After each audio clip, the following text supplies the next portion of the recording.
Well, the first thing to do is you really need to. There are two prominent methods.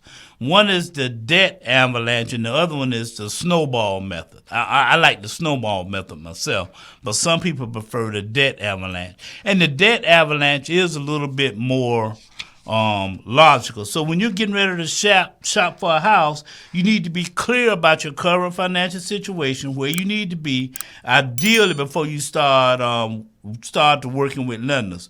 So the amount of debt that you have will play a big role in whether you approve for a mortgage and how much house you can buy. For instance, like a $600 car payment, hey, that's $100,000 worth of house you could have added. That's $100,000 worth of house. Okay? So you want to pay off as much debt as you can before you start shopping before a home, because it's critical, but it's not easy. And the general idea with both of these methods is that you're going to be paying the minimum payment on all your other debts while you concentrate on one debt primarily. Now, with the debt avalanche, you're concerned about the interest rate. With the debt avalanche, you pick the highest interest rate one and you start paying that down. And this is called the debt avalanche. That's the debt avalanche. You pick the highest interest rate and start paying that down. And logically, that makes most sense because the interest rate are what's charging you extra money. But my preference is I like the snowball method because it's more emotional. So you list out, with both of these methods, you got to list out all your debts on a piece of paper. All of them.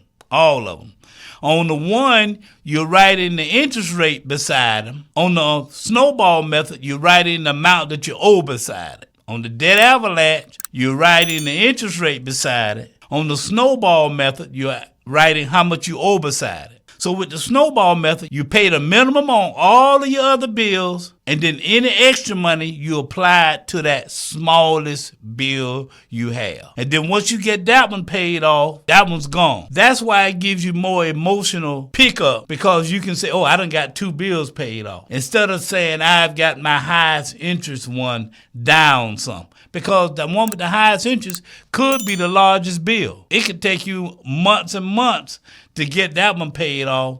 Whereas if you do the snowball method, you might pay off the smallest one month, then the next month you're paying off another small one, and you quickly eliminating them until you work up to the big ones. But by the time you get to those bigger bills that you have accumulated more money to really throw at them. And so my personal preference is I really like the snowball method.